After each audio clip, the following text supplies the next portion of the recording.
ان الحمد للہ نحمده ونستعینه ونستغفره ونعوذ باللہ من شرور انفسنا ومن سیئات اعمالنا من يهده اللہ فلا مضل له ومن يضلل فلا هادی له واشهد ان لا الہ الا اللہ وحدہ لا شریک له واشهد ان محمدا عبده ورسوله اما بعد فان خیر الحدیث کتاب اللہ وخیر الہدی ہدی محمد صلی اللہ علیہ وآلہ وسلم وشر الامور محدثاتها وکل محدثۃ بدعہ وکل بدعۃ ضلالہ وکل ضلالۃ فی النار۔ اعوذ باللہ السمیع العلیم من الشیطان الرجیم من ہمزہ ونفخہ ونفثہ بسم اللہ الرحمن الرحیم رب اشرح لی صدری ویسر لی امری واحلل عقدۃ من لسانی یفقہوا قولی۔ بسم اللہ الرحمن الرحیم ان اللہ وملائکتہ یصلون علی النبی یا ایہا الذین آمنوا صلوا علیہ وسلموا تسلیما۔ اللہم صل علی محمد وعلی آل محمد کما صلیت علی ابراہیم وعلی آل ابراہیم انک حمید مجید۔ اللہم بارک علی محمد وعلی آل محمد کما بارکت علی ابراہیم وعلی آل ابراہیم انک حمید مجید۔ ربنا آتنا فی الدنیا حسنۃ وفی الآخرۃ حسنۃ وقنا عذاب النار۔ ربنا آتنا من لدنک رحمۃ وہیئ لنا من امرنا رشدا۔ لا الہ الا انت سبحانک انی کنت من الظالمین۔ حسبنا اللہ ونعم الوکیل۔ یا حی یا قیوم برحمتک استغیث اصلح لی شأنی کلہ ولا تکلنی الی نفسی طرفۃ عین ولا حول ولا قوة الا باللہ العلی العظیم آمین۔ الحمدللہ آج 17 نومبر 2019 کو سنڈے کے دن بمطابق 19 ربیع الاول 1441 ہجری میں قرآن کلاس نمبر 4 کا انعقاد ہوگا۔ آج کی قرآن کلاس بھی انشاءاللہ تعارف قرآن کے اوپر مشتمل ہے، اور تعارف قرآن کے حوالے سے امید ہے کہ آج کی یہ کلاس آخری کلاس ثابت ہوگی۔ کل 40 علمی پوائنٹس تھے جو میں نے پچھلی 3 کلاسوں میں ان میں سے کچھ حصہ کور کیا ہے، 26 پوائنٹس ہو چکے ہیں۔ آج انشاءاللہ علمی پوائنٹ نمبر 27 سے آن ورڈ سٹارٹ کریں گے۔ علمی پوائنٹ نمبر 27 وہ ہے میرے بھائیوں، قرآن حکیم کے بعض مقامات ایسے ہیں جو اپنے احکامات کے اعتبار سے منسوخ ہو چکے ہوئے ہیں، لیکن وہ ابھی بھی قرآن کا حصہ ہیں۔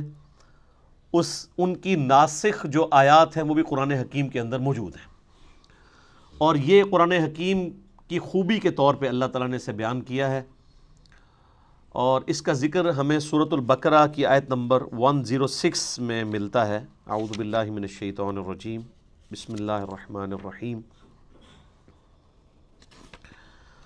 ما ننسخ من آیات او ننسیہا، ہم کوئی بھی آیت ایسی نہیں کہ اسے منسوخ کر دیں یا آپ کو بھلا دی جائے۔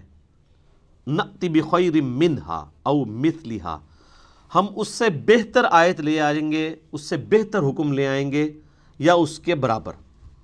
الم تعلم ان اللہ علی کل شیء قدیر، کیا تم نہیں جانتے کہ اللہ تعالیٰ ہر چیز کے اوپر قادر ہے؟ تو شریعت کے اندر بھی ناسخ و منسوخ ہے، جس طریقے سے پرانی شریعتیں اور شریعت محمدیہ صلی اللہ علیہ وآلہ وسلم میں ناسخ و منسوخ کا سلسلہ ہے۔ شریعت موسوی کے اندر کئی چیزیں حرام تھیں جو شریعت محمدیہ صلی اللہ علیہ وآلہ وسلم کے اندر حلال ہیں، جیسا کہ بخاری و مسلم کی متفق علیہ حدیث ہے۔ نبی صلی اللہ علیہ وآلہ وسلم نے فرمایا، مجھے اللہ تعالیٰ نے 5 خصوصیات ایسی دی ہیں جو مجھ سے پہلے کسی کو نہیں دی۔ ان میں سے پہلی چیز یہ ہے کہ اللہ تعالیٰ نے مجھے پوری انسانیت کے لیے پیغمبر بنا کر بھیجا ہے۔ اگلے پیغمبروں کو اللہ تعالیٰ کسی قوم اور قبیلے کے لیے بھیجتا تھا، میری نبوت پوری انسانیت کے لیے ہے. وما ارسلناک الا کافۃ للناس بشیرا ونذیرا. دوسرا، اگلی امتوں کے اندر نماز کے لیے اسپیسیفائڈ جگہ ہوا کرتی تھی، جبکہ اللہ تعالیٰ نے میری امت کے لیے یہ آسانی دی ہے کہ پوری زمین کو سجدہ گاہ بنا دیا. شریعت موسوی میں تو آپ نمازیں ہر جگہ نہیں پڑھ سکتے تھے سوائے ان معبد والی جگہوں پہ جہاں عبادت ہوتی ہے، ٹیمپلز میں، جبکہ اس امت میں آپ جہاں مرضی نماز پڑھیں. تیسری چیز آپ نے فرمائی مال غنیمت اللہ تعالیٰ نے میرے لیے حلال کر دیا جو اگلی امتوں میں حرام تھا. قرآن میں ذکر ہے اگلی امتوں میں مال غنیمت یعنی کافروں کا جنگ میں چھوڑا ہوا جو مال تھا اس کو اوپن میدان میں لا کے رکھتے تھے، ایک آسمان سے آگ برستی تھی اور اس کو خاک کر دیا جاتا تھا، لیکن اس امت کے لیے اسے حلال کر دیا گیا. سورۃ الانفال نازل ہوئی. چوتھی چیز آپ صلی اللہ علیہ وآلہ وسلم نے فرمایا اللہ تعالیٰ نے ایک مہینے کے روب سے میری مدد فرمائی ہے. یعنی میری امت ایک مہینے کی مسافت پہ ہو تو اللہ تعالیٰ کی طرف سے اگلی جو ان کے مد مقابل قومیں ہیں ان کے اوپر روب ڈال جائے گا. اور پانچویں چیز اللہ تعالیٰ نے میرے لیے شفاعت کا دروازہ کھولنا ہے، مجھے شفاعت کا اذن عطا فرمانا ہے. مسلم شریف میں ایک چھٹی چیز بھی ہے کہ اللہ تعالیٰ نے مجھ پہ ختم نبوت کا سلسلہ فرما دیا ہے. صحیح مسلم میں ایک اور چیز بھی ہے کہ اللہ تعالیٰ نے مجھے جوامع کلمات کے ساتھ مبعوث کیا ہے. تو پچھلی شریعت اور اس شریعت میں بھی ناسخ و منسوخ کا سلسلہ ہے، اور پھر ودن شریعت محمدیہ صلی اللہ علیہ وآلہ وسلم سرکمسٹانسز کے مطابق اللہ تعالیٰ نے احکامات کو بدلا ہے. اب اس کے پیچھے حکمت کیا ہے اللہ تعالیٰ ہمارا یہ ہماری قدرت کا یہ بھی شاہکار ہے کہ ہم اپنی شریعت میں بھی کسی بھی وقت چینج کر سکتے ہیں. اللہ تعالیٰ اپنی شریعت کا بھی پابند نہیں ہے، بس اتنے ایریے کے لیے پابند ہے جتنے ایریے کے لیے، جتنے سرکمسٹانسز کے لیے، اوقات کے لیے اسے پابند کیا گیا. جو یونیورسل ٹروتھ ہیں وہ تو اللہ تعالیٰ ہمیشہ کے لیے ان کا پابند ہے، اس لیے کہ لا تبدیل لکلمات اللہ، اللہ کے کلمات نہیں بدلتے، جو اللہ نے رولز طے کیے ہیں.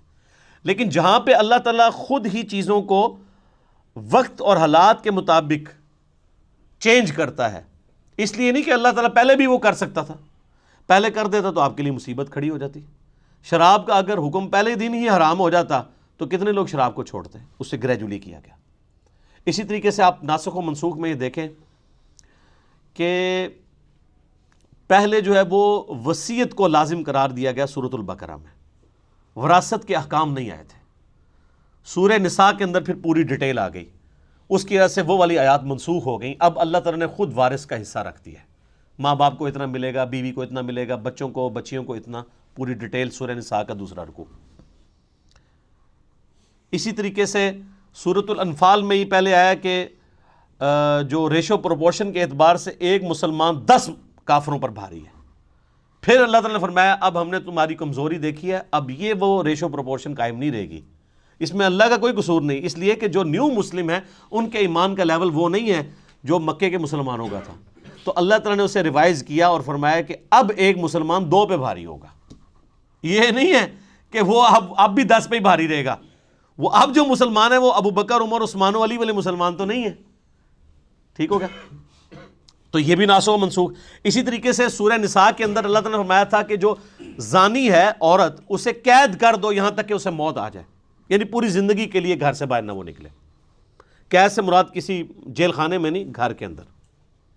اس میں الفاظ ہیں کہ ان کو گھروں میں رکھو.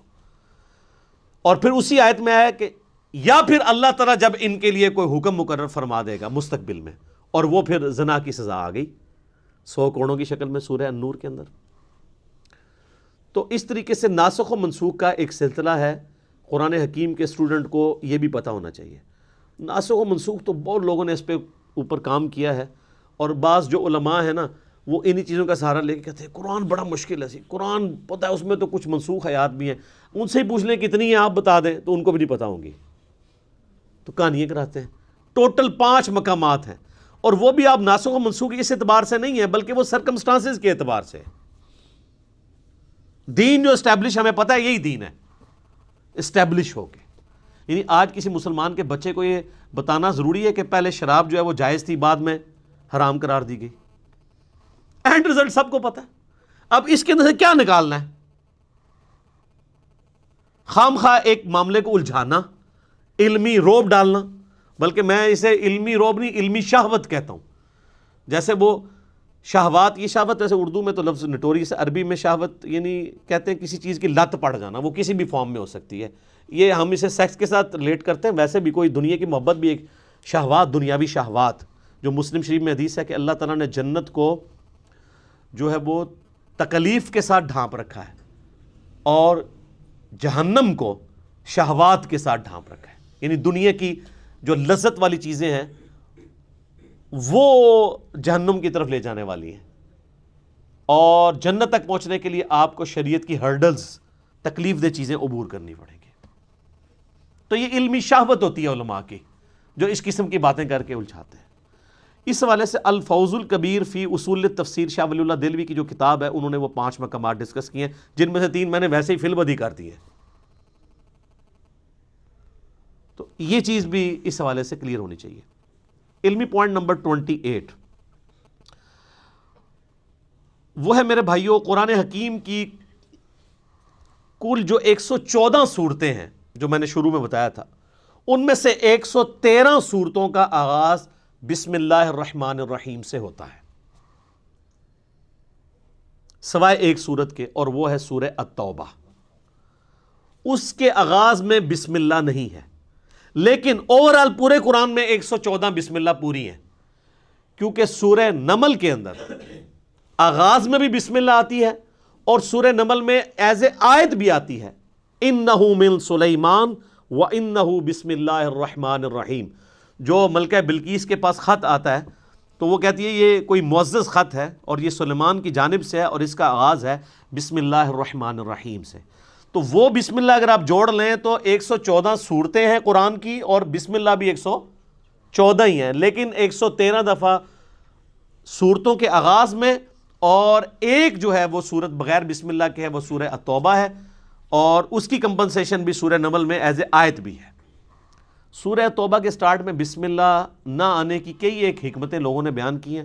سب سے جو مضبوط رائے ہے وہ یہ ہے، چونکہ اس صورت میں اللہ تعالیٰ کے غضب کا کوڑا برسا مشرکین عرب کے اوپر، کیونکہ اس کا آغاز ہی بڑا جارحانہ ہے، برات، اعلان برات ہے. اللہ تعالیٰ نے بیزاری کا اظہار کر دیا اور اس کے رسول نے ان کافروں سے. یعنی وہ 23 سالہ جو دعوت کا دور تھا، جس میں دعوت، تبلیغ، دعوت، اور اچانک اب 23 سال کے بعد اللہ تعالیٰ کہہ رہے جی اب کوئی ذمہ داری نہیں ہے، 4 مہینے کا ٹائم ہے، یا تو یہ اسلام قبول کریں گے یا عرب کی سرزمین چھوڑ کے چلے جائیں گے، اور اگر عرب میں رہیں گے تو قتل کیے جائیں گے. عذاب استیصال ان کے اوپر آئے گا، کیونکہ اگلے نبیوں کے منکرین پہ بھی تو عذاب آتا تھا نا. قوم نوح پہ عذاب آیا نا سیلاب کی شکل میں، قوم لوط پر پتھروں کی شکل میں، قوم فرعون کو سمندر میں ڈبویا گیا. تو ہمارے نبی کے انکار کرنے پر بھی کافروں پر عذاب آنا تھا. 23 سال چھٹی دی کھلی. اس دفعہ سورہ توبہ میں آیا کہ اب عذاب کی یہ شکل ہوگی کہ مسلمانوں کی تلواریں ان پہ مسلط کی جائیں گی.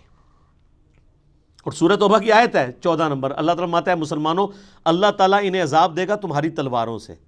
تو نبی علیہ السلام کی کیس میں عذاب استیصال بجائے چنگھاڑ اور آسمان سے پتھر برسنے یا سمندر میں غرق کرنے کی بجائے تلوار کے ذریعے کافروں پر مسلط ہوا، جس کی پہلی قسط جو ہے وہ غزوہ بدر کی شکل میں آئی، اور آخری قسط جو ہے وہ مشرکین عرب پہ غزوہ حنین کی شکل میں آئی.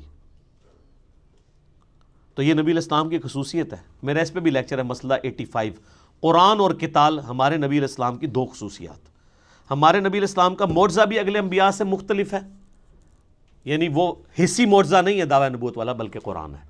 اور عذاب استیصال بھی مختلف ہے، اللہ کی طرف سے نہیں ہے بلکہ قتال اور تلوار کے ذریعے مسلط ہوا. تو چونکہ اس کا ذکر تھا، اور یہی آج کل کافر بھی کوٹ کرتا ہے جی قرآن میں یہ دھمکی لکھی، وہ دھمکی وہ ان لوگوں کے لیے، آج کے کافروں کے لیے نہیں ہے. وہ اللہ کا عذاب ہے ان پر کہ 23 سال کے بعد اب اسلام نہیں قبول کیا، تو وہ اللہ کا کرنا ہوا کہ اسلام قبول ہی کر لیے سب نے. اللہ تعالیٰ نے ان کے دل اسلام کے لیے کھول دیے. وقتی طور پہ تو ڈر کے کیا تو لقاء نے، اور اللہ نے بعد میں ایمان بھی پھر استقامت دے دی لوگوں کو. تو اس لیے سورہ توبہ میں چونکہ اللہ تعالیٰ کی جلالی صفت ڈومیننٹ ہے، غزوہ تبوک کے اعتبار سے ایون صحابہ کرام پہ بھی بڑی یعنی سخت گرفت کی گئی ہے ان صحابہ کے اوپر جنہوں نے سستی دکھائی. تو اس لیے اس کا آغاز بغیر بسم اللہ کے، اللہ کی رحمان اور رحیم کی صفت کے بغیر ہے. تو یہ 114 کا عدد پورا ہو جاتا ہے جب سورہ نمل میں وہ بسم اللہ کر دی جائے۔ علمی پوائنٹ نمبر 29 وہ ہے میرے بھائیوں، قرآن حکیم میں آیات کتنی ہیں؟ ایسے پبلک میں تو مشہور ہے جی 6666، اے بھی جھوٹ رہا ہے، کہتے گنیاں جے، کبھی گنی کسی نے کہ قرآن حکیم میں 6666 آیات ہے بھی ہیں کہ نہیں؟ قرآن حکیم میں اگر بسم اللہ الرحمن الرحیم سورت کے شروع میں جو آتا ہے اس کو چھوڑ دیا جائے اور صرف سورتوں میں آنے والی آیات کو جمع کیا جائے تو قرآن حکیم میں کل آیات کی تعداد ہے 6236۔ اور اگر بسم اللہ کو بھی شامل کر لیا جائے ایز اے آیت تو ظاہر ہے قرآن حکیم میں 113 جگہ بسم اللہ بھی ہے سورتوں کے آغاز میں۔ وہ جو 114ویں مرتبہ ہے وہ تو سورت کے اندر ہے نا، وہ ویسے ہی ٹوٹل میں شمار ہوئی ہوئی ہے، 113 اس میں ایڈ کریں تو 6349 6349 ہے، اور بغیر بسم اللہ کے کریں تو 6236 آیات۔ یہ 6666 پتہ نہیں کس نے مشہور کر دی ہوئی ہے۔ وہ کورسز میں بھی ایون آپ کے جو اسلامیات پڑھائی جاتی ہے اس میں بھی یہ لکھا ہوا ہے، تو جو اسلامیات کے ٹیچر ہیں ان کو کہے کہ یار یہ کوئی مشکل کام تو نہیں ہے، میرے نا 1-1.5 گھنٹے کی پریکٹس ہے، آپ سورتوں کے شروع میں لکھا ہوتا ہے سورت کے اندر کتنی آیات ہیں وہ جمع کر کے دیکھ لیں، تو آپ حیران ہوں گے کہ آپ کو وہ باتیں بھی جن کے بارے میں آپ کو گمان بھی نہیں تھا کہ یہ تو کم از کم ٹھیک بتائی ہوں گی، وہ بھی غلط بتائی ہوئی ہیں۔ تو ہم پھر رونا کیوں نہ روئیں؟ کوئی صحیح گل دسی ہے تو انہوں نے قرآن کی آیات تک بھی صحیح نہیں بتائیں کہ کل آیات کتنی ہیں، 6236 ہیں اگر بسم اللہ کو حصہ نہ مانا جائے سورت کا۔ اچھا قرآن کا حصہ ہے بسم اللہ، یعنی سورہ فاتحہ سے پہلے جو بسم اللہ ہے یہ لکھی جاتی ہے، مصحف کا حصہ ہے۔ اس میں اختلاف ہے کہ یہ پہلی آیت ہے یا یہ آیت کے بغیر ہے، لیکن اس پہ کوئی اختلاف نہیں ہے کہ بسم اللہ قرآن کا حصہ ہے کہ نہیں۔ 113 کی 13 بسم اللہ قرآن کا حصہ ہے، لیکن ایز اے آیت ہیں یا نہیں ہے اس کے بارے میں اختلاف ہے، اور اس اختلاف سے کوئی فرق نہیں پڑتا۔ اس کی وجہ یہ کہ مصحف تو پھر بھی بسم اللہ سے سٹارٹ ہوتا ہے اور والناس پہ ختم ہوتا ہے۔ ایون کوئی ایسے مقامات بھی قرآن حکیم میں ہیں جہاں پہ کوئی اکا دکا شاذ اقوال ملتے ہیں کہ یہ جو آیت ہے یہ ایک آیت نہیں، یہ 2 آیات ہیں، تو کوئی فرق نہیں پڑتا، اسے کوئی 2 بھی گن لے، مصحف میں جو کچھ لکھا ہے وہ تو اپنی جگہ موجود ہے نا، اس میں کوئی تبدیلی نہیں ہے۔ علمی پوائنٹ نمبر 30 نمبر، قرآن حکیم میں صورتیں عموماً جوڑوں کی شکل میں ہیں، اور یہ اللہ تعالیٰ کی سنت ہے۔ سورہ الذاریات میں ہے کہ اللہ تعالیٰ نے مخلوقات کو جوڑوں کی شکل میں پیدا کیا۔ جوڑا جو ہوتا ہے نا وہ آپ کو پتہ ہے ایک دوسرے کا ریسیپروکل ہوتا ہے، مرد ہے عورت ہے، میل فیمیل، لیکن یہ دونوں چیزیں مل کے ایک مشترکہ مقصد کو اچیو کرتے ہیں۔ جیسے مرد اور عورت دونوں کے ملاپ سے اللہ تعالیٰ نے اولاد کا سلسلہ شروع کیا۔ یہی جینڈرز والا ایشو جو ہے وہ جانوروں میں بھی ہے، ایون نباتات کے اندر بھی ہے۔ تو دونوں ایک دوسرے کے بغیر امپرفیکٹ ہیں، دونوں مل کے پرفیکٹ ہوتے ہیں۔ اس طرح قرآن حکیم میں بھی صورتیں جوڑوں کی شکل میں مل کے ایک پرفیکٹ مقصد کو اچیو کرتی ہیں، جس کی آپ کو سب سے موٹی مثال سورۃ الفلق اور سورۃ الناس ہے۔ یہ بھی جوڑا ہے۔ سورۃ الفلق ان شیاطین کے حملوں کو ڈیل کرتی ہے جو باہر سے حملہ آور ہوتے ہیں، جادو کی شکل میں، حسد کی شکل میں۔ آپ دیکھ لیں، قل اعوذ برب الفلق من شر ما خلق، ہر اس چیز کے شر سے تیری پناہ میں آتا ہوں جو تو نے پیدا کی ہے۔ ومن شر النفاثات فی العقد ومن شر حاسد اذا حسد، پھونکے مارنے والی جو جادوگرنی ہیں ان کے شر سے، اور حسد کرنے والے کے حسد سے۔ حسد کرنے سے یہ نہیں ہوتا کہ کسی کو کوئی نقصان پہنچاتا ہے، مراد یہ کہ وہ فزیکلی پھر اس حسد کا شکار ہو کے آپ کو نقصان نہ پہنچائے۔ لیکن سورۃ الناس جو ہے وہ اندر سے حملہ آور ہونے والی چیز ہے، جو داخلی چیزیں ہیں، انٹرنل چیزیں۔ یہ ایکسٹرنل چیزیں، خارجی چیزیں، اور وہ انٹرنل۔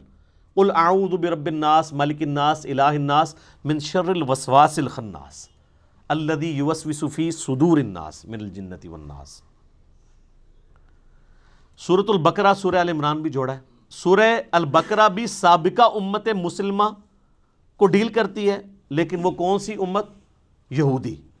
اور سورہ آل عمران بھی ایک سابقہ امت مسلمہ کو ڈیل کرتی ہے، عیسائی نصارہ، یہ دونوں مل کے ایک پرفیکشن کی طرف جاتے ہیں۔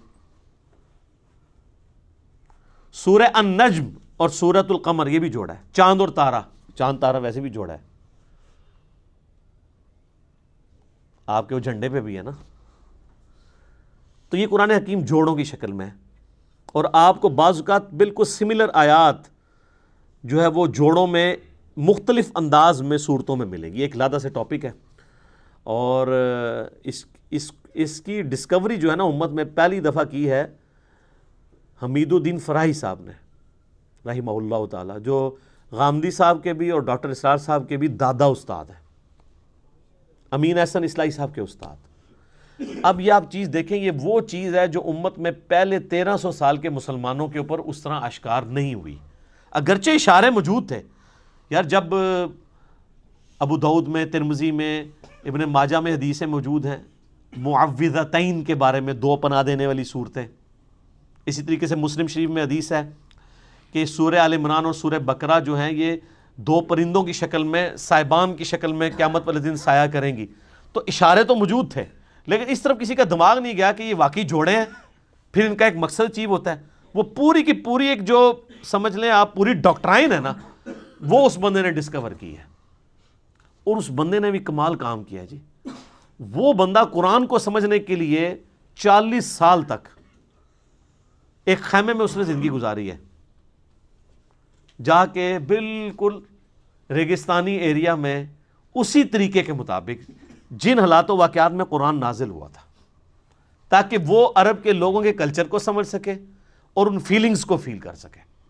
پھر اللہ نے دیکھے کیسی چیزیں ان کے اوپر کھولی ہیں۔ ان کو آج یعنی اس حوالے سے قرآن کے نظم، اس کو نظم کہا جاتا ہے قرآن کا، اس کا امام مانا جاتا ہے، حالانکہ کوئی پرانے بزرگ نہیں ہیں، بمشکل 100 سال ہوئے ان کو فوت ہوئے۔ ڈاکٹر اسرار صاحب نے بھی اس حوالے سے جو تعارف قرآن کے اپنے لیکچر ہیں بیان القرآن میں، اس میں بڑی ڈیٹیل سے وہ بولے ہیں، اور انہوں نے ایمانداری کی ہے کہ ان کا نام لیا ہے، اس ڈسکوری کو اپنے ساتھ منسوب نہیں کیا۔ یہ بڑی بے ایمانی ہوتی ہے کہ آپ کسی دوسرے شخص کی ڈسکوری کا لیبل جو ہے وہ مطلب اپنا لگا کے اس سودے کو بیچنا شروع کریں۔ تو میں نے بھی اس لیے ایمانداری کی کہ یہ میری کوئی ڈسکوری نہیں ہے، کہ کوئی یہ نہ کہہ جی علی بھائی نے کیا کمال کر دیا، جس نے کیا اسی کی طرح منسوب کر رہے ہیں۔ اور اللہ تعالیٰ ان کی غلطیوں سے درگزر فرمائے، ان کو نیک کاموں کا اجر عطا فرمائے، آمین۔ علمی پوائنٹ نمبر 31 وہ ہے میرے بھائیوں، قرآن حکیم کی اگر سب ڈویژن کی جائے تو قرآن حکیم میں کل 7 منازل ہیں جو صحابہ کرام کے دور میں اسٹیبلش ہو چکی تھی، کیونکہ صحابہ کرام علیہم رضوان کے دور میں یہ اسٹیبلش تھا کہ قرآن حکیم وہ ایک مصحف کو 7 دن کے اندر مکمل کرتے تھے۔ ترمذی میں حدیث ہے جس نے 3 دن سے کم میں قرآن ختم کیا اس نے قرآن کا حق ادا نہیں کیا۔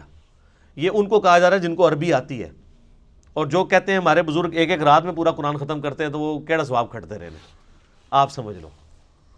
صحابہ کو کہا جا رہا ہے 3 دن سے کم میں قرآن مکمل نہیں کرنا، تو 3 دن میں صحابہ کرام قرآن مکمل کرتے تھے یا 7 دن کے اندر۔ تو اب 7 دن کے لیے پھر انہوں نے اپنی منزلیں مقرر کر لی۔ یہ منزل کا لفظ آپ بھی آج کل وہ بزرگوں کے وظائف کی کتابیں بھی ہیں نا، وہ منزلیں لکھتے ہیں، ٹھیک ہے، وہ کہتے ہیں تصوف کی اتنی منزلیں طے کر لی ہیں، لفظ قرآن سے ہی پکڑا ہوا ہے۔ صحابہ کرام کے دور میں یہ اسٹیبلش ہو گیا تھا کہ جس نے 7 دن کے اندر قرآن ختم کرنا ہے نا، اس کے لیے انہوں نے ثانی کر کے نا ایکولی ڈیوائڈ کر کے، آلموسٹ ایکولی ڈیوائڈ کیا، 100% نہیں۔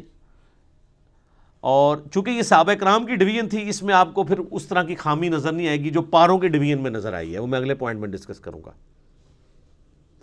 اگر سورہ فاتحہ کو آپ قرآن کا مقدمہ مان لیں، پریفیس ہے نا ظاہر ہے، تو پہلی منزل کے اندر 3 صورتیں ہیں، دوسری میں 5، تیسری میں 7، چوتھی میں 9، پانچویں میں 11، چھٹی میں 13۔ دیکھیں کتنی زبردست ایونلی چل رہا ہے، اور 7ویں میں 65 صورتیں ہیں، وہ بھی 13 کا ملٹیپل ہے، 13 کو 5 سے ضرب دیں تو 65۔ یہ صحابہ کرام نے، اچھا، اور یہ جو انہوں نے ڈویژن کیا ہے، اس سے آلموسٹ قرآن کے 7 برابر حصے بن جاتے ہیں۔ اگر کسی نے ایک ہفتے میں قرآن ختم کرنا ہے تو ہفتے والے دن وہ، اگر وہ ہفتے سے سٹارٹ کرتا ہے تو وہ پہلی منزل مکمل کرے، اتوار کو دوسری کرتے کرتے تو جمعے والے دن اس کا قرآن مکمل ہو جائے گا۔ تو یہ منازل کا سلسلہ کیا گیا۔ علمی پوائنٹ نمبر 32 وہ ہے میرے بھائیوں ذرا کڑوی بات کہ قرآن حکیم کی جو یہ پاروں کی ڈویژن ہے یہ نبی علیہ السلام نے نہیں کروائی، صحابہ کرام نے بھی نہیں کی، یہ تابعین کے دور میں اس کی ڈویژن ہوئی۔ جب لوگ سست ہو گئے، ہفتے میں قرآن مکمل نہیں کر سکتے تھے، تو پھر مشورہ کیا گیا کہ یار چلو مہینے میں قرآن مکمل کیا جائے، تو پھر 30 دنوں کے اوپر سے ڈیوائڈ کر دیا جائے۔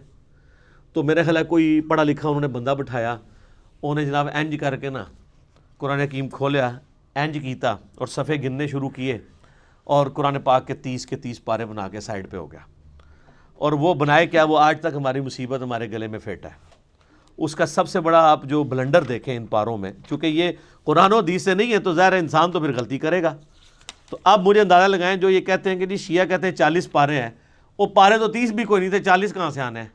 یہ بات ہی جعلی ہے۔ اگر ان سے پوچھے شیعہ کا قرآن جا کے دیکھا ہے، نہیں۔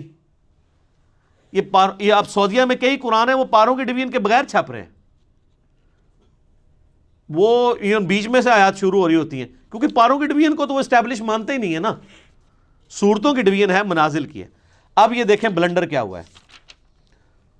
پارہ نمبر 13 جو ہے اس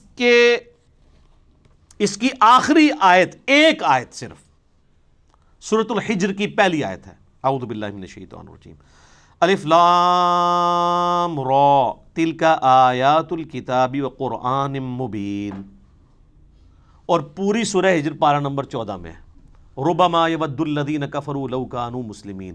یہ ایک لائن اگر 14ویں پارے میں چلی جاتی تو یہ سورت تو نہ ٹوٹتی، سورت ہی توڑ دی۔ ایک لائن کے پیچھے، ایک لائن بھی نہیں، یہ آدھی لائن ہی بنتی ہے۔ ایک آیت پارہ نمبر 13 کے اینڈ پہ رکھی اور پوری سورت پارہ نمبر 14 میں کر دی۔ تو یہ کتنی بے وقوفانہ قسم کی ڈویژن ان لوگوں نے کی۔ سورہ یاسین بھی آپ دیکھ لیں، کچھ حصہ اس کا 22ویں پارے میں ہے، باقی میجورٹی سارا وہ صرف اس لیے کہ انہوں نے صفحے پورے کیے ہیں ایسے کر کے۔ اور یہ ایسے ایسے کر کے بھی اگر آپ الفاظ دیکھیں تو ابھی بھی پورے نہیں ہیں۔ آج کے دور میں تو ہم میتھمیٹیکلی بھی کر سکتے ہیں، ابھی بھی پاروں کو ریوائز کیا جا سکتا ہے، ایونلی ابھی بھی ڈسٹریبیوٹ کوئی نہیں ہے۔ اگر آپ کہنا کہ 100% ہر پارے کے رکوع یا اس کے الفاظ یا اس کی لینتھ برابر ہے دوسرے کے، تو ایسا نہیں ہے۔ رکوع تو چلے برابر نہیں ہو سکتے، چھوٹے بڑے ہیں، الفاظ تو برابر ہو سکتے ہیں نا، آیات بھی برابر نہیں ہو سکتی، چھوٹی بڑی ہیں، نہیں نظر آئیں گی آپ کو۔ تو یہ پاروں کے ڈویژن کو ہم سرے سے مانتے ہی نہیں ہیں۔ یہ پاروں کی ڈویژن تابعین کے دور میں مولویوں نے، حکمرانوں کی بنائی ہوئی ہے، اس کی کوئی حیثیت نہیں ہے۔ لیکن اب چونکہ یہ اسٹیبلش ہو چکی ہے اور لوگوں کے لیے مہینے میں قرآن ختم کرنا آسان ہے، اسے ہم بدعت بھی نہیں کہتے، یہ انتظامی معاملہ ہے۔ آپ اگر 3 مہینے میں قرآن ختم کرنا چاہتے ہیں تو آپ مزید ڈویژن کر لیں، آپ سال میں قرآن ختم کرنا چاہتے ہیں آپ مزید ڈویژن کر لیں، جتنی مرضی کریں، جس طرح کہ آپ دیکھیں رکوع کے کیس میں ہوئی بھی ہے۔ وہی اگلا پوائنٹ ہے، علمی پوائنٹ نمبر 33۔ قرآن حکیم میں جو صورتوں کے اندر مضامین ہیں نا، ان مضامین کو ذہن میں رکھتے ہوئے ان کو رکوعوں میں ڈیوائیڈ کیا گیا ہے۔ یعنی ایک طرح کا مضمون ہے یا ایک طرح کا ایک واقعہ ہے جو کنکلوڈ ہو رہا ہے، تو اس کو پورے کو ایک رکوع میں رکھا گیا ہے۔ اور یہ کمال کی بات ہے کہ رکوع بھی اگرچہ بعد میں ڈیفائن ہوئے ہیں، صحابہ نے نہیں کیے، لیکن یہ کام جن لوگوں نے کیا ہے بڑی محنت سے کیا ہے، اور واقعی نظر اکا دکا مقامات پہ آپ اختلاف کر سکتے ہیں، ادروائز اگر آپ اوورال دیکھیں نا، جو رکوع ہے نا وہ اتنے پیارے خوبصورتی سے ڈیوائیڈ کیے گئے ہیں کہ پورے کے پورے مضمون ایک رکوع کے اندر کور ہوتا ہے، اور جیسے ہی اگلا رکوع شروع ہوتا ہے ایک نیا مضمون ہے۔ یہ داد دینی پڑے گی، جس طرح 30 پاروں میں انہوں نے جو بلنڈر کیا اس کو ہائی لائٹ کرنا ضروری ہے، یہ داد دینا بھی ضروری ہے کہ رکوعوں کی ترتیب بڑی زبردست لگائی ہے۔ اور اس میں انہوں نے دیکھیں خود مانا ہے کہ پاروں کی ترتیب غلط ہے، اس میں انہوں نے پاروں کا بھی خیال نہیں رکھا۔ ہونا تو چاہیے تھا کہ ایک پارہ ختم ہو رہا ہے تو رکوع بھی ختم ہو، ایسا نہیں ہے۔ آپ ذرا سورہ یاسین کا دوسرا رکوع دیکھیں، سورہ یاسین کا دوسرا رکوع جو ہے وہ پارہ نمبر 22 سے شروع ہوتا ہے، وَاضْرِبْ لَهُمْ مَثَلًا أَصْحَابَ الْقَرْيَةِ، یعنی جو بستی کے رہنے والے لوگ تھے جو حضرت عیسیٰ علیہ السلام کے بھیجے ہوئے فرستادے تھے، ان کا ذکر اللہ تعالیٰ نے کیا۔ تو اب ان کا ذکر شروع ہوا پارہ نمبر 22 میں آیت نمبر 13 سے، لیکن یہ سورت ختم ہوتی ہے نا یہ جو پارہ ختم ہوتا ہے اتبعوا من لا يسألكم اجرا وهم مهتدون، لیکن یہاں پہ وہ واقعہ مکمل نہیں ہوتا کہ حضرت عیسیٰ نے جو دو اپنے صحابی یا دو پیغمبر سب پیغمبر بھیجے دعوت کے لیے کسی بستی میں، تو ان کے ساتھ ہوا کیا؟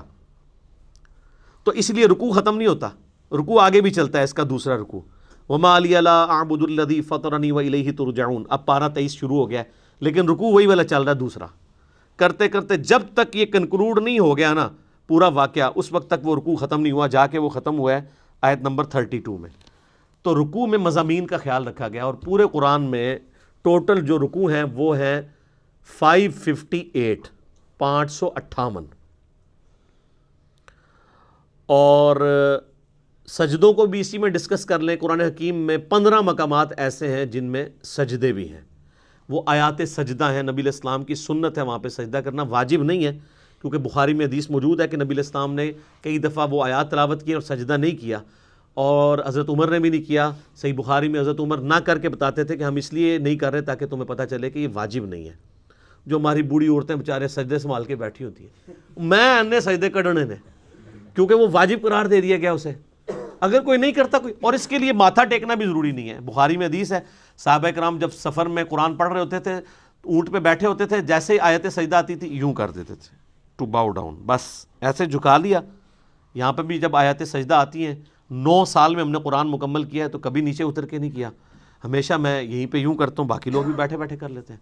بس ڈاکٹر صاحب بیچارے اٹھتے تھے، سیٹ سے اٹھتے تھے، نیچے جاتے تھے، ویڈیو کیمرہ روکتے تھے، چونکہ وہ حنفیت کو فالو کر رہے تھے، اس لیے ان کو پتہ نہیں تھا کہ یہ تو ہے ہی نہیں وہ چیز جس کے اوپر اتنی بڑی مصیبت کھڑی کی گئی ہے، اور اس سے بڑی مصیبت کہ جی وضو ہونا بھی ضروری ہے۔ تو اس میں میرا کلپ بھی تھا کہ اب پاکستانی ٹیم کے نکاح ٹوٹ چکے ہیں، کیونکہ حنفیوں کے نزدیک اگر آپ بغیر وضو کے سجدہ کریں گے تو یہ اللہ کی توہین ہے، اور اللہ کی توہین کفر ہے، اور کفر سے نکاح بھی ٹوٹ جائے گا، بیعت بھی ٹوٹ جائے گی۔ تو فقہ حنفی کے مطابق پاکستانی ٹیم کے جیتنے کے اوپر اور سینچریاں مارنے پہ جتنے وہ سجدہ شکر ہیں وہ سارے بغیر وضو کے ہیں، وہ سب کے نکاح ٹوٹ چکے ہیں۔ لیکن پریشان نہیں ہونا کہ علمی کتابی ہو جائیں اور بخاری مسلم کو فالو کریں، پھر کوئی نہیں ٹوٹیں گے۔ اب یہ نہ ہو کہ اس مسئلے میں فالو کریں اور باقی نماز جو ہے وہ آپ حنفی طریقے پہ پڑھتے رہیں، نماز بھی کتاب و سنت کے طریقے پہ پڑھیں۔ تو یہ 15 سجدے ہیں، 14 کے اوپر تو سارے متفق ہیں۔ میں نے اس کے اوپر پورا ایک لیکچر دیا ہے، مسئلہ نمبر 119، وہ 15 کے 15 سجدے بتائے ہیں کون سے ہیں، پھر ان کے اوپر پوری انٹلیکچوئل ڈسکشن کی ہے 8 حدیث کی روشنی میں، اور اس میں نے بتایا تھا کہ سورہ حج کی یہ خصوصیت ہے کہ اس میں 2 سجدے ہیں، ایک بالکل اینڈ پہ جا کے آتا ہے جس کے اوپر نہ قرآن حکیم میں لکھا ہوتا ہے سجدہ، تو لکھا ہوتا ہے ان دا شافعی، ٹھیک ہے، یہ شافعی سجدہ ہے، جیسے سنی درود، شیعہ درود، ٹھیک ہے، ایک سنی بکرا شیعہ بکرا، سنی مچھلی شیعہ مچھلی۔ ہاں قربانی کے دنوں میں چونکہ شیعہ جو ہے وہ خسی جانور کی قربانی کے قائل نہیں ہے، تو وہ ان کے جو نان خسی جانور ہیں وہ شیعہ منڈی میں بکتے ہیں، اور مچھلی میں بھی اسی طرح ان کا اختلاف ہے کہ جو چھلکوں والی مچھلی ہے وہ کھائی جائے گی، جو بالکل پلین ہوتی ہے وہ نہیں کھائی جائے گی۔ تو اس طرح قرآن کے سجدے بھی جو ہے نا وہ فرقہ واریت کی نظر ہوئے، تو وہ امام شافعی۔ ہم پہلے یہ پوچھتے ہیں کہ امام شافعی پہ کوئی وحی نازل ہوئی تھی؟ امام شافعی سے پہلے جو 200 سال کے مسلمان ہیں ان کے نزدیک سورہ حج کا سجدہ ہے تھا یا نہیں تھا؟ ایک سمپل سوال ہے۔ امام شافعی تو پیدا ہوئے ہیں 150 ہجری میں، فوت ہوئے ہیں 204 ہجری میں۔ امام شافعی کی پیدائش سے پہلے 150 سال کے جو مسلمان ہیں وہ کیا سجدہ کرتے تھے؟ وہ آپ حدیثیں اٹھا کے دیکھ لیں، جامع ترمذی میں، ابو داؤد میں، مسند احمد میں، کہ سورہ حج کی فوقیت ہے 2 سجدوں کی وجہ سے۔ تو احادیث میں تو 15 ہی سجدے تھے، اور امام شافعی کا موقف یہ ٹھیک ہے، یہ امام شافعی کا سجدہ نہیں ہے، یہ احادیث کا سجدہ، اور حدیثیں تو امام شافعی کے ابا اور دادا اور پردادا کی بھی پیدائش سے پہلے کی ہیں۔ تو سورہ حج میں 2 سجدے، وہ بلکہ وہ بیان القرآن میں جب ڈاکٹر اسرار صاحب یہاں ان آیات پہ پہنچے نا تو نیچے سے کسی نے واد ہی سجدہ ہے، انہوں نے کہا نہیں امام شافعی اللہ سجدہ ہے، ٹھیک ہے، لیکن وقت کے ساتھ انہوں نے لرن کیا ہے، مطلب وہ سیکھ گئے تھے کئی چیزیں۔ میری جو ان سے ملاقات ان کی وفات سے آلموسٹ 2 سال پہلے ہوئی، 14 اپریل 2010 کو وہ فوت ہوئے نا، تو میری 2008 کے اندر ملاقات ہوئی، میں ان کے جنازے میں بھی شریک رہا، تو انہوں نے ان کیمرہ مجھ سے بہت ساری باتیں کی تھی، آن کیمرہ نہیں، ان کیمرہ۔ میں کیمرہ لے گیا تھا، میں نے کہا سر میں نے آپ کی باتیں ریکارڈ کرنی ہے یادگار کے طور پہ، تو انہوں نے کہا پھر میں تو کھل کے بات نہیں کروں گا، اب آپ نے کھل کے بات سننی ہے یا ریکارڈنگ کرنی؟ میں کہا جی ستیہ ناس ریکارڈنگ دا، میں نے ڈائریکٹ کرو۔ تو اس میں انہوں نے کئی ایک باتیں کی اس حوالے سے، جس سے مجھے یہ پتہ چلا کہ ان کو آخری عمر میں کئی ایک باتیں کلیئر ہو چکی تھی جو ان کو اپنی زندگی میں، جن کے اوپر وہ چیزوں کے اوپر چلتے رہے، جس میں انہوں نے ٹاپ آف دا لسٹ یہ بات کی تھی کہ نماز کا طریقہ وہی ہے جس طریقے سے اہل حدیث نماز پڑھتے ہیں، یہ حنفیوں کا طریقہ ٹھیک نہیں ہے۔ لیکن خود وہ رفع الیدین سے نماز پڑھتے بھی تھے، نہیں بھی پڑھتے تھے، لیکن موقف ان کا یہ تھا۔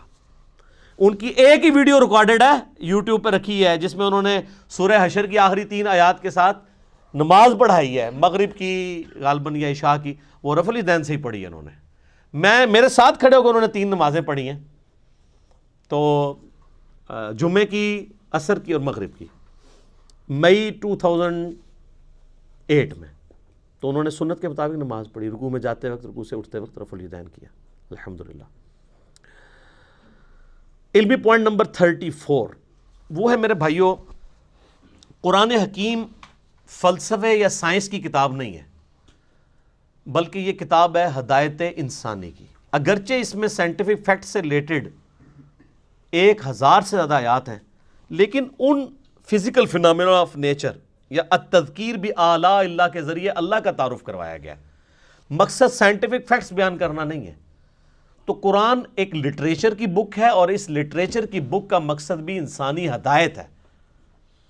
اگرچہ اس میں کئی ایک مضامین ڈسکس ہوئے ہیں، کئی ایک ٹاپکس ڈسکس ہوئے ہیں، لیکن مرکزی چیز التذکیر ہے۔ وَأُوحِيَ إِلَيَّ هَذَا الْقُرْآنُ لِأُنذِرَكُم بِهِ وَمَن بَلَغَ۔ اے نبی فرما دو اللہ نے قرآن میری طرف اس لیے وحی کیا ہے تاکہ اس کے ذریعے میں تمہیں بھی تبلیغ کر دوں، اور جس تک یہ قرآن پہنچ جائے وہ اسی قرآن کے ذریعے تبلیغ کرے۔ تذکیر، نصیحت، ڈر سنانا، اور کہیں کہیں خوشخبری بھی ہے، لیکن ہمارے لوگوں نے خوشخبری ڈومیننٹ لی ہوئی ہے، ڈر کو نیچے کر دیا۔ اس کا اینڈ رزلٹ آپ کے سامنے ہے، سب کہہ رہے ہیں جو کچھ بھی ہے تیرے محبوب کی امت سے ہے۔ ٹھیک ہے، موجہ مارو، عقل نہ ہوئے تو موجہ ہی موجہ، عقل ہوئے تو سوچیں ہی سوچا۔ تو یہ اس لیے اس چیز کو آپ نے ذہن میں رکھنا ہے قرآن پڑھتے ہوئے۔ اچھا، علمی پوائنٹ نمبر 35 وہ ہے قرآن حکیم کو سمجھنے کے لیے جہاں تک تعلق ہے شرعی احکامات کا، شریعت محمدیہ صلی اللہ علیہ وآلہ وسلم کا، تو اس کے لیے ہم اپنے سلف کی طرف رجوع کریں گے کہ صحابہ، تابعین، تبع تابعین نے ان معاملات کو کیسے سمجھا۔ نکاح طلاق کے مسئلے ہوں گے، وضو کے مسائل ہوں گے، نماز کا طریقہ ہوگا، نکاح سے ریلیٹڈ چیزیں ہوں گی، کیونکہ ان کا تعلق سائنس کے ساتھ تو نہیں ہے۔ البتہ جن چیزوں کا تعلق سائنٹیفک فیکٹس کے ساتھ ہے، اس میں ہم اپنے سلف کی طرف نہیں دیکھیں گے بلکہ خلف کی طرف دیکھیں گے، کیونکہ ہمارے سلف کو تو کئی چیزیں پتہ ہی نہیں تھی سائنٹیفک فیکٹس کے اعتبار سے۔ میں بتا رہا ہوں، امام غزالی نے کیمیائے سعادت میں لکھا ہے کہ سورج جو ہے وہ زمین سے 5 گنا بڑا ہے، 60 گنا بڑا، مختلف اقوال ہیں۔ آج ہمارے بچے کو بھی پتا ہے کہ 60 گنا نہیں ہے، 6000 گنا بھی نہیں ہے، 6 لاکھ گنا بھی نہیں، 13 لاکھ گنا بڑا ہے سورج۔ تو ہمارے بزرگوں کو نہ علم غیب تھا نہ علم سائنس تھا، اس لیے اتنی بڑی بڑی غلطیاں ان سے ہوئی۔ تو سائنٹیفک فیکٹس کے لیے آپ پریزنٹ دور میں دیکھیں گے، ایمبریولوجی سے ریلیٹڈ آیات ہوں، جیولوجی سے ریلیٹڈ آیات ہوں، ایسٹرونومی سے ریلیٹڈ آیات ہوں، اس میں سلف کی رٹ نہیں لگائیں گے کہ سلف نے لکھ دیا ہے، ٹھیک ہے؟ تو اب ہم نے اسی کو فالو کرنا ہے۔ اب آپ پتہ قرآن حکیم میں جگہ جگہ آیا نا کہ دل اندھے ہو چکے ہیں، یہ سوچتے نہیں، ان کو ہم نے دل دیا تھا۔ تو پرانے اسلاف نے ان سے رزلٹ یہ نکالا کہ دماغ سوچتا ہی نہیں، دل سوچتا ہے، اور انہوں نے دماغ کے سوچنے کا بھی انکار کر دیا۔ وہ تو پھر آج ہمیں سائنس بتا رہی ہے کہ دل بھی سوچتا ہے، دماغ بھی سوچتا ہے۔ اس کے اوپر میرا کلپ ہے، انسٹرومنٹ آف انٹلیکٹ، وہ دماغ ہے یا دل، وہ آپ دیکھ لیں، دونوں سوچتے ہیں۔ لیکن قرآن حکیم میں چونکہ ذکر بار بار آیا دل کا، تو انہوں نے کہا دماغ سوچتا ہی نہیں ہے۔ اب اس میں ہم سلف کی بات نہیں مانیں گے، خلف کی بات مانیں گے، جنہوں نے سائنٹیفکلی چیزوں کو لرن کیا۔ اور قرآن میں صرف دل کا ذکر نہیں ہے، افئدہ کا لفظ بھی آیا ہے، وہ دماغ کی طرف بھی جا سکتا ہے۔ سینٹر، عقل کا ذکر آیا ہے۔ اب وہ عقل کے لیے ضروری نہیں کہ وہ دل ہی ہو، دل بھی سوچتا ہے۔ یہ بھی علیحدہ بات ہے کہ یہ بھی اب ریسنٹ ڈسکوری ہے، یوٹیوب پہ اس کے حوالے سے ویڈیوز بھی موجود ہیں۔ پہلے لوگ دل کے سوچنے کو نہیں مانتے تھے، چونکہ قرآن لٹریچر کی بک ہے اس لیے قرآن دل کا ذکر ڈومینیٹ کرتی ہے. ایک سائنٹسٹ ہے جس کو پتا ہے کہ دماغ سوچتا ہے, وہ کبھی نہیں کہے گا کہ آج میرا دماغ کر رہا ہے کہ میں بریانی کھاؤں, وہ بھی کہے گا میرا دل کر رہا ہے آج بریانی کھاؤں, کیونکہ لٹریچر کی زبان میں دل کا لفظ ہی بولا جاتا ہے. تو قرآن حکیم کا سٹائل لٹریچر کا سٹائل ہے. تو اس لیے اس چیز کو آپ نے ذہن میں رکھنا ہے, ادروائز آپ کے لیے مصیبت کھڑی ہو جائے گی کہ آپ نے ان احکامات کے اعتبار سے جو ہے وہ سلف کی طرف دیکھنا ہے اور سائنٹیفک فیکٹس کے اعتبار سے خلف کی طرف دیکھنا ہے.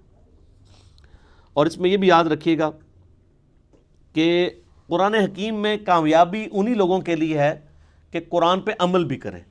یہ سلف خلف کی بحث میں خالی نہ وہ پڑھے رہیں کہ جی اس آیت کی تشریح یہ ہے, اس کی یہ ہے, اور لوگ یہ وہی چیز ہے جسے میں علمی شہوت کہتا ہوں. یہ علمی شہوت ہے, صرف اس پہ عمل بھی کرنا ہے. عمل کیے بغیر اس کی پریکٹیکل برکات حاصل نہیں ہوگی. صحیح مسلم میں حدیث ہے نا, حضرت عمر کہتے ہیں کہ نبی علیہ السلام فرمایا اللہ تعالیٰ اس کتاب کی وجہ سے قوموں کو عروج دے گا اور قوموں کو زوال بھی دے گا. عروج دیا ہے صحابہ کرام کو, کہاں ان بدوؤں کو اٹھا کے دنیا کا امام بنا دیا, اور وہ رومن اور پرشین امپائر جو ہزاروں سال سے استحصال کر رہی تھی انسانیت کا, اکھاڑ کے رکھتی ہیں ود ان 17 ایئرس. یعنی مسلمانوں کی اگر آپ گراف جو اوپر جانا شروع ہے وہ تو 2 ہجری کے بعد ہے. 2 ہجری میں غزوہ بدر ہے, 3 میں غزوہ احد ہے, 5 میں غزوہ خندق ہے, 6 میں صلح حدیبیہ ہے, 7 میں غزوہ خیبر ہے, 8 میں فتح مکہ ہے, اور 8 ہی میں غزوہ حنین ہے مشرکین عرب کے خلاف آخری جنگ, 9 میں غزوہ تبوک ہے. رومن امپائر بھی بھاگ گئی نبی علیہ السلام کے رعب کی وجہ سے, ورنہ یرموک وہیں پہ ہو جانی تھی. اور اس کے بعد اگلے 3-4 سالوں کے اندر یرموک کے اندر رومن امپائر جزیہ دینے پہ آمادہ ہوگی, جنگ بھی ہار گئی, اور قادسیہ میں اسی سال قادسیہ کے اندر پرشین امپائر ٹوٹ گئی, یہاں تک کہ پوری پرشین امپائر مسلمانوں کے پاس آ گئی. تو یہ صحابہ کرام کو اللہ تعالیٰ نے قرآن کے ذریعے اٹھایا ہے, انہوں نے قرآن پہ عمل بھی کیا ہے. آج بھی جو قرآن پہ عمل کرے گا نا اسی کو قرآن سمجھ آئے گا, ادروائز قرآن اس کو لگے گا یہ تو ایک بے ہنگم سی کتاب ہے, نعوذ باللہ. اور آپ دیکھیں مشرکین عرب کے اندر 2 خامیاں تھیں, اللہ نے وہ کیسی دور کی. نمبر 1 خامی تھی کہ وہ طوائف الملوکی کا شکار تھے, آپس میں لڑتے رہتے تھے. نمبر 2 چٹے ان پڑھ جاہل تھے. اللہ نے یہ 2 خامیاں کیسے دور کی؟ انہیں قرآن کے ذریعے ان کی زبان میں ہی ایسا علم دیا کہ یہودیوں نے سائی جو ان کو امی کہتے تھے ان کی زبانیں بھی ان کے سامنے بند ہو گئیں. جنہوں نے سورۃ المائدہ سورہ نساء پڑھ لی ان کے سامنے کون پریسٹ بیٹھ سکتا ہے, ان کے ساتھ علمی ڈسکشن کر سکتا ہے. اور دوسری خامی جو طوائف الملوکی تھی, نبی صلی اللہ علیہ وآلہ وسلم کی شکل میں ان کو ایک ایسا لیڈر دیا کہ سارے عرب قبائل ان کے نیچے جمع ہوئے, پھر رومن پرشین امپائر انہیں الٹ ہی دینی تھی نا. اور ان 2 خامیوں کو دور کر کے اللہ نے ان کی 2 خوبیاں یوٹیلائز کر لی. ایک خوبی ان کے اندر یہ تھی کہ جب وہ کسی کو زبان دیتے تھے پھر گردن ہی کٹتی تھی. بیعت کا مطلب تھا کہ اب بس اس کے ساتھ بیعت کر لی, اب جو بھی یہ کہے گا ماننا ہے, چاہے جان بھی دینی پڑے. ابو جہل نے دی ہے نا, کفر کے لیے ہی دی ہے, لیکن زبان پہ قائم رہا ہے, اس کے ماننے والے بھی قائم رہے. یہ تو یہودی تھے جو کمزور ایمان والے تھے نا, ان کو پھر اللہ نے اٹھایا بھی تو نہیں. 10 یہودی بھی مسلمان نہیں ہوئے. اوس اور خزرج نے اسلام قبول کیا ہے نا, عربیوں نے, چٹے ان پڑھوں نے. تو اللہ نے ان کی یہ جو خوبی تھی. اور دوسرا یہ عرب کے لوگ ٹف ماحول کے عادی تھے. رومن اور پرشین امپائر تو اپنے آپ کو سپر پاور کنکلوڈ کر چکے تھے, انہوں نے سوچے نہیں تھا ہمیں کوئی چیلنج بھی کر سکتا ہے. اور یہ عربی روکھی سوکھی کھا کے بھی, کئی دن فاقے کر کے بھی, اونٹوں پہ ریگستانی سفر کر کے بھی, یہ تو عادی تھے ہارٹ آف ماحول کے. ان کی تو کوئی چیز بھی اسٹیک پہ نہیں لگی تھی, نہ ان کے پاس محلات تھے, یہ تو کہیں پہ بھی سو جایا کرتے تھے, ٹھیک ہے, خود بھی پتے کھا کے گزارا کر لیتے تھے. تو ایسے لوگ جن کے لیے دنیا میں کوئی لگژریس لائف نہیں تھی, یہ ان کی بہت بڑی خوبی تھی. تو یہ جب ٹکرائے ہیں تو انہی کا اسلحہ ان سے چھین کے ان کو الٹ کے رکھ دیا انہوں نے. اور پھر ایسی داغ بیٹھی ہے کہ وہ جو شروع کی محنت ہے 1000 سال تک پھر سر دنیا پہ حکمرانی کی ہے نا مسلمانوں نے, سپر پاور رہے ہیں. آج کہتے ہیں جی جناب وہ ہم حکمران تھے پھر کیا ہو گیا. تو جو تھے وہ زمانے میں معزز تھے مسلمان ہو کر, اور تم خار ہوئے تارک قرآن ہو کر. یہ مسلم کی حدیث کا ترجمہ کیا ہے ڈاکٹر اقبال نے جواب شکوہ میں, جو صحیح مسلم میں حدیث ہے اللہ تعالیٰ اس کتاب کی وجہ سے قوموں کو عروج دے گا اور اس کتاب کی وجہ سے قوموں کو زوال دے گا. اسی کو ٹرانسلیٹ کیا ہے. تو یہ بات یاد رکھو. مجھے ڈاکٹر سرار صاحب کی بات بار بار یاد آتی ہے, انہوں نے تعارف قرآن میں بھی یہ بات کی تھی کہ جو قرآن کی اس دعوت کے اوپر عمل نہیں کرے گا نا, اسے کبھی بھی قرآن کا اتار چڑھاؤ، قرآن کا مزاج سمجھ نہیں آئے گا، کیونکہ آپ ان کیفیتوں سے گزریں گے ہی نہیں۔ قرآن والی کیفیتوں سے آپ کب گزریں گے؟ جب آپ معاشرے سے ٹکرائیں گے۔ قرآن کہہ رہا ہے یہ کرو، معاشرہ کہہ رہا ہے یہ کرو، تو آپ کو معاشرے کی تیکھی باتیں سننی پڑیں گی، اس کی وجہ سے آپ کی تطہیر ہوگی، اللہ کے لیے آپ کو صبر کرنا پڑے گا، ہو سکتا ہے کبھی کبھار گالیاں کھانی پڑیں اور کبھی تک مار تک بھی نوبت آ جائے۔ جب تک یہ نوبت نہیں آئے گی تو وتواصوا بالحق اور وتواصوا بالصبر کیسے آپ کو سمجھ آئے گا؟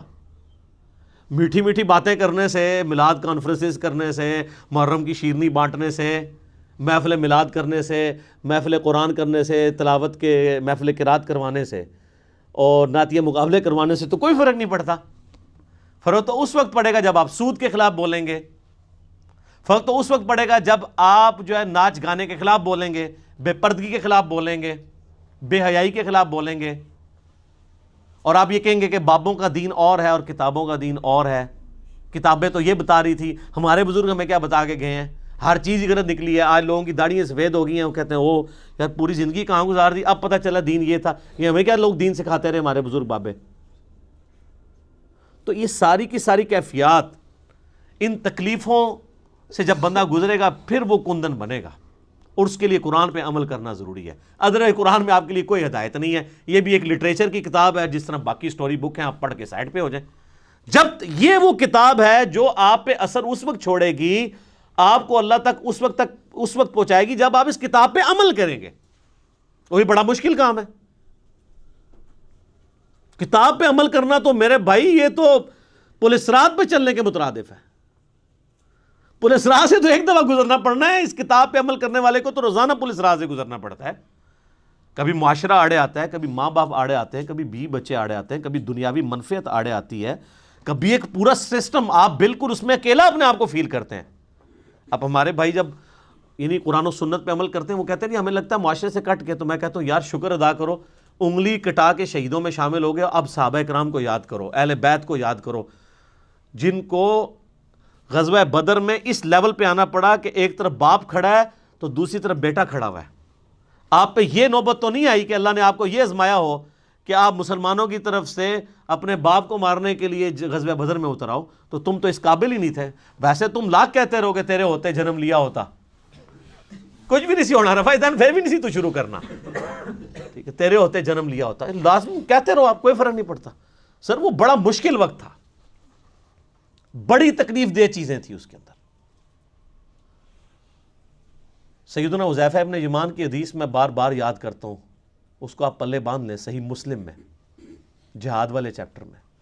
ان کے پاس کچھ لوگ آتے ہیں اور کہتے ہیں حضرت کتنے خوش نصیب ہیں آپ، رسول اللہ کی صحبت کی صلی اللہ علیہ وآلہ وسلم، آپ کی زیارت کی، کاش ہم بھی آپ کا زمانہ پاتے حضور کے ساتھ مل کے جہاد کرتے، ٹھیک ہے۔ جس طرح آج کل لوگ کہتے ہیں کبھی تیرے تلووں سے لپٹ جاتا، کبھی کچھ کرتا، وہ جو حسن نثار صاحب نے پوری ایک نعت لکھی ہوئی ہے۔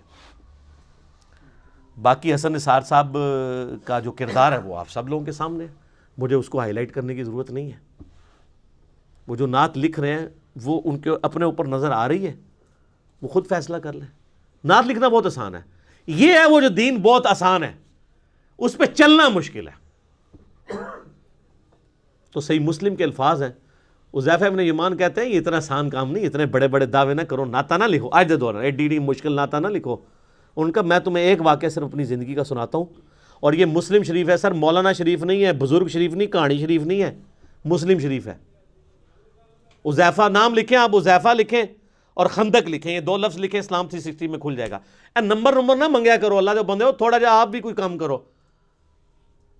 5ویں کلاس کے بچے کو اسلام 360 دے دینا، 5 منٹ بعد میں اس کو کہوں گا وہ حدیث ڈھونڈ دے گا، ایڈے وڈے ٹگے نہیں۔ آپ یونیک لفظ لکھیں، میں بول رہا ہوں حذیفہ ابن یمان غزوہ خندق کا موقع، آپ حذیفہ لکھیں، خندق لکھیں، تو اسلام 360 حافظہ اللہ تعالیٰ آپ کو حدیث کھول دے گا۔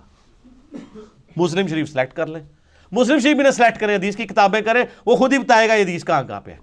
چلو، تو حذیفہ ابن یمان کہتے ہیں رضی اللہ تعالیٰ عنہ، نبی علیہ السلام نے ایک سخت سردیوں کی رات میں، جب کہ آپ کو پتہ ہے غزوہ احزاب کے موقع پہ کتنا مشکل وقت تھا، خندق کھودی ہوئی ہے، اس طرف کافر بیٹھے ہیں، اس طرف مسلمان بیٹھے ہوئے ہیں، سخت سردی ہے، بڑا ٹف ماحول ہے۔ نبی علیہ السلام نے کہا کون ہے جو اٹھے اور جا کے کافروں کی جاسوسی کرے اور جنت میں اپنے نبی کا پڑوس حاصل کر لے. ہائے ہائے ہائے ہائے, یہ سارے نعتوں لے کہتے ہیں میکڑو ہو جڑا سی انج کر کے. یہ کہنا آسان ہے, غلامی رسول میں جو داڑھی نہیں رکھ رہا اس کو موت کہاں سے قبول ہونی ہے؟ غلامی رسول میں جو فجر کی نماز نہیں اٹھ کے پڑھ سکتا بسترا چھوڑ کے, اس نے موت کہاں سے قبول کرنی ہے؟ حضرت حذیفہ ابن یمان کہتے ہیں کہ اتنی بڑی بشارت سن کے بھی کوئی ایک صحابی بھی نہیں تھا جو کھڑا ہو, اس لیے کہ سخت سردی کی رات تھی, لوگ چاہتے تھے کسی اور کی ڈیوٹی لگ جائے.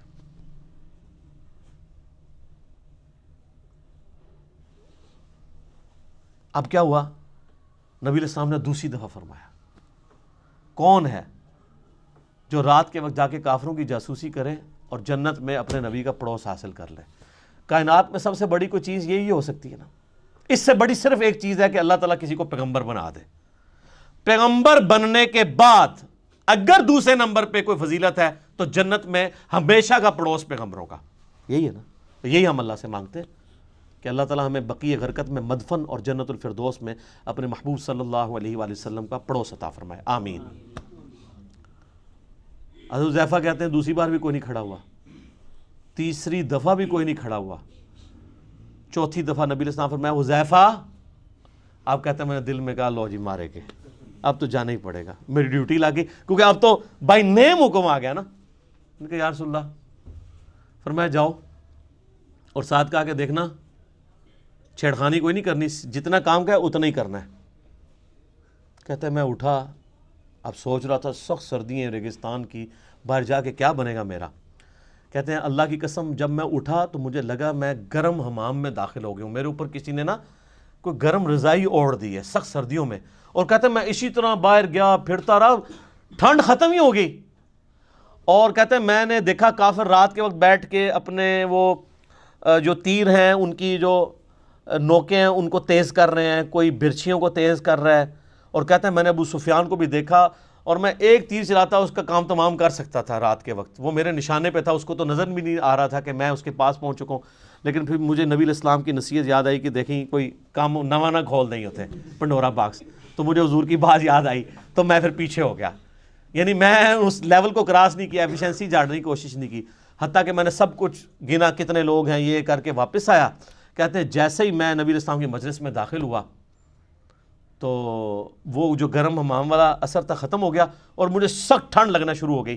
تو نبی علیہ السلام نے اپنی مبارک چادر میرے اوپر اڑا دی. یہ یعنی معجزہ ظاہر ہوا نبی علیہ السلام کا, یہ صحیح مسلم میں. لیکن اس میں سبحان اللہ کے ساتھ بہت چیزیں جو ہے استغفر اللہ اور انا للہ بھی یعنی جڑی ہوئی ہیں. وہ جو انور مقصود صاحب نے وہ کالم لکھا ہے نا کہ تبدیلی کا سفر ایاک نعبد و ایاک نستعین سے شروع ہوا, ان اللہ مع الصابرین سے ہوتا ہوا انا للہ و انا الیہ راجعون پہ ختم ہوا. تو یہ آپ کا سفر بھی یہ صرف سبحان اللہ تک نہ رہے میرے بھائی, بہت تلخ چیزیں اس کے ساتھ جڑی ہوئی ہیں. یہ دعوے کرنا بہت آسان ہے, پریکٹیکلی دین کے اوپر چلنا بہت مشکل کام ہے. تو قرآن حکیم سے ہدایت ان لوگوں کے لیے ہے کہ جو قرآن کو فالو کریں گے. صرف مطلب دعوے کر لینے سے کچھ بھی نہیں ہونا. تو یہ اس پوائنٹ میں ڈسکس کرنا ضروری تھا. باقی پریکٹیکلی اگر آپ نے نبی علیہ السلام کی انقلابی دعوت کو ویڈیو کی شکل میں دیکھنا ہو تو قطر والوں نے 30 اقساط کے اوپر ایک ڈرامہ سیریل بنائی ہے عمر سیریز کے نام سے, جو انگلش میں تو سب ٹائٹل کے ساتھ آ چکی ہے اور اردو میں بھی اب انڈینز نے ڈبنگ کر دی ہے اس کی.